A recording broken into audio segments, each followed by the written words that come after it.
nos acompaña ya Diego Ordóñez, consejero presidencial. Buenos días, bienvenido, gracias por estar con nosotros. Para este lunes, la CONAIE, organizaciones sociales, agrícolas, han anunciado movilizaciones ante la inconformidad, dicen ellos, por la falta de respuesta del gobierno en algunos puntos. ¿Cómo se prepara el gobierno para hacer frente a esta jornada de protestas? Liz, buenos días. El país vive un momento de grave crisis de inseguridad. La Policía Nacional y las Fuerzas Armadas trabajan intensamente en el intento de garantizar la seguridad de los ecuatorianos. Es extraño, en medio de estas circunstancias, los dirigentes indígenas propongan acciones que van a aumentar el nivel de inseguridad en los ecuatorianos. No solamente por el hecho de que se intentaría paralizar vías, bloquear la movilización, alterar el orden público, sino porque van a desviar la atención de la Policía Nacional y de las Fuerzas Armadas a preservar el orden que ellos van a alterar, dejando de actuar en defensa de los ciudadanos frente a las amenazas de la delincuencia. Y esto me parece extremadamente, primero, extraño, segundo, peligroso y tercero, irresponsable. Ahora, pero en estos momentos en los... Cuando se dice extraño, ¿qué pudiera haber detrás, no? Porque se pudiera pensar que este es un tema que se retoma ante un diálogo que quedó también inconcluso, ¿no? Y que tenía de por medio el tema del rechazo al incremento gradual del combustible, por ejemplo. Ahora piden también los productores un tema de revisión de los precios de sus productos. Otros tienen que ver con minería. Esos temas que quedaron quizás pospuestos. Porque no hay un motivo que justifique tales movilizaciones. El incremento de los precios de los combustibles se detuvo. La que se mueve es la gasolina súper que alimenta a los vehículos de los más pudientes de la sociedad.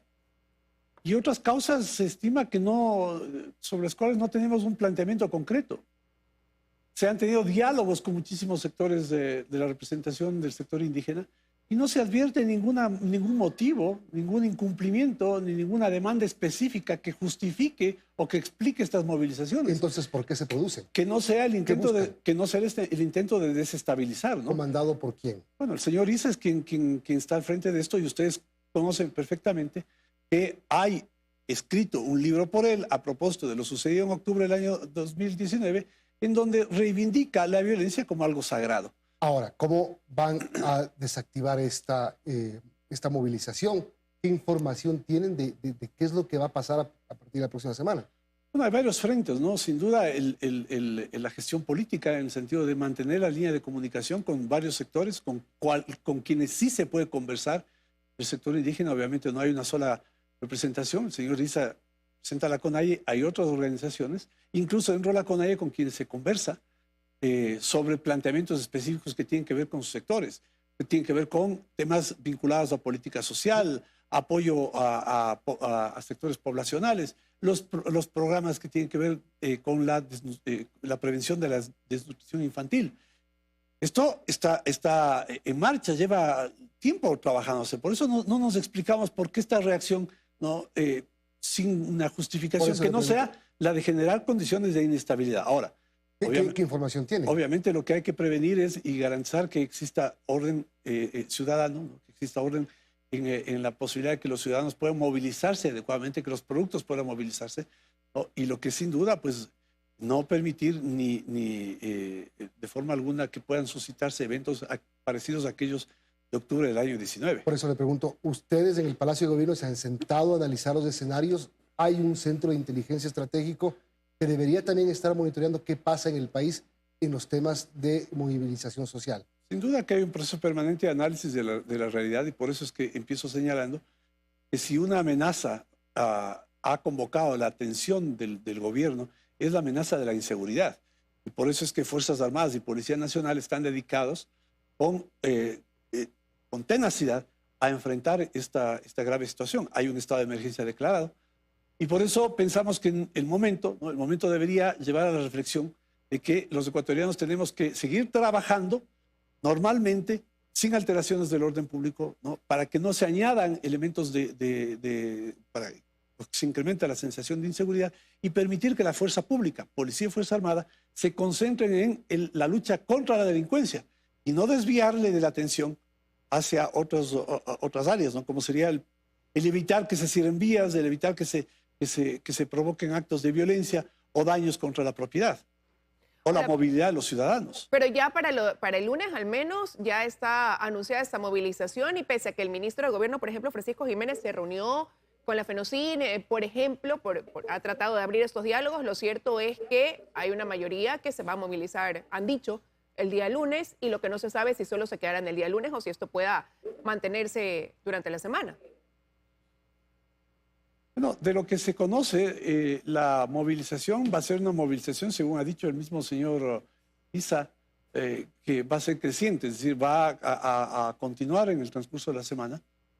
Y en esto es bueno que los ciudadanos pues tengamos la conciencia de que tenemos que también, que corresponde al gobierno, también a los ciudadanos, pues defender nuestra capacidad de movilización y defender la tranquilidad ciudadana. Estamos enfrentados a un problema serio de delincuencia. Y pues no puede añadirse a eso pues las amenazas que afectan la vida diaria de las personas que buscan mejorar su condición de vida, que trabajan en empresas que llevan productos por las vías y carreteras, que se vean afectadas por actos de violencia injustificados, en cualquier caso injustificados, que tienen que persiguen un fin político de desestabilización. ¿No? Esto no es una especulación, sino una conclusión a partir de del discurso político que se ha sostenido no hace poco tiempo, sino tempranamente.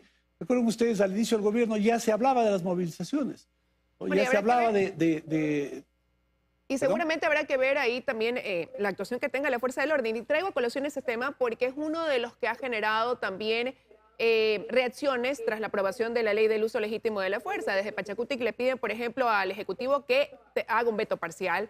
Por esos 3 artículos que hablan o que dicen ellos, pues afectaría al tema de protestas como las que se van a dar el lunes. Acaba de terminar una entrevista el general Olivo, jefe de talento humano de la Policía Nacional, en donde expresa las preocupaciones respecto a algunos textos de la ley que ha sido aprobada. Y es lo que tenemos que garantizar, Liz, ecuatorianos, que la fuerza pública, la policía, tenga las herramientas suficientes para garantizar el orden público. Y no que por el ejercicio de su tarea pues terminen siendo ellos los perseguidos judicialmente. Y una ley tiene que ser precisa, no ambigua. Una ley no tiene que dejar espacios de interpretación, de discrecionalidad.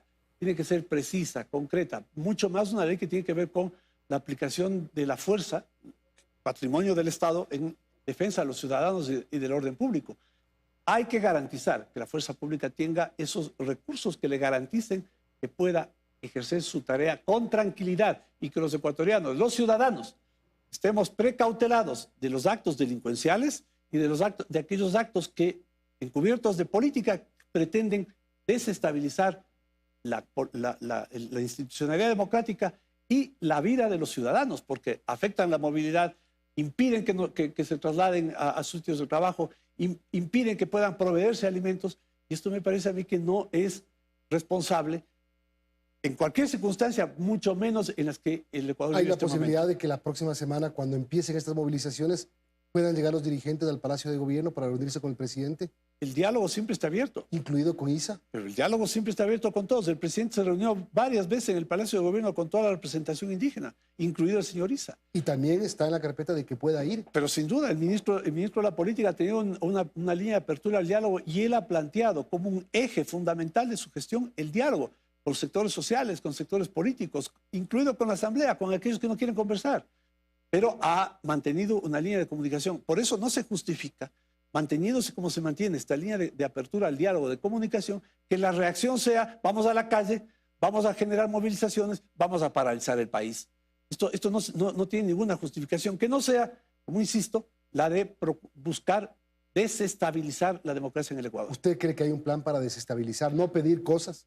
Mire, es que yo saco conclusiones a partir de lo que está en los textos escritos. El señor Isa tiene un libro en donde relata o describe cuál es el proceso en el que él cree se tiene que imponer una agenda desde su sector al Ecuador. En la Asamblea Nacional, por ejemplo, desde ahí también se está gestando una desestabilización. Ahora ya hay una comisión para juzgar o para evaluar a la vicepresidenta Yesenia Guamaní, que de alguna manera está más alineada con el lado del oficialismo que de la oposición. No vincularía los dos eventos, ¿no? Lo que está lo que prevé o lo que intenta el señor Issa en las calles yo no vincularía los dos eventos, ¿no? Pero sin duda también el ambiente que se vive en la Asamblea no es un ambiente, digamos, de lo más adecuado, apropiado en términos de garantizar un ambiente de estabilidad, ¿no? Sí, todo este proceso al interior de la Asamblea es un proceso que aumenta esa sensación de inestabilidad. El gobierno sigue pensando que hay una hoja de ruta para alterar los juicios políticos. Sin duda. En la Asamblea se nota que ese es el camino, ¿no? Que es el camino, porque no tiene otra justificación la remoción de la presidenta Yori y la sustitución por su vicepresidente, ¿no? Y el hecho de que ya antes de que eso suceda, se habían anticipado el retiro de algunos juicios para adelantar el juicio al Consejo de Participación Ciudadana. Y a partir de ese consejo, de ese juicio, pues tomar el control de ese consejo que tiene a su cargo la elección de contralor, procurador y otras altas autoridades del Estado ecuatoriano. Gracias, Diego Ordóñez, consejero presidencial. Son las 7:57. Tenemos que, además, despedir el noticiero de hoy y despedimos la semana en este espacio.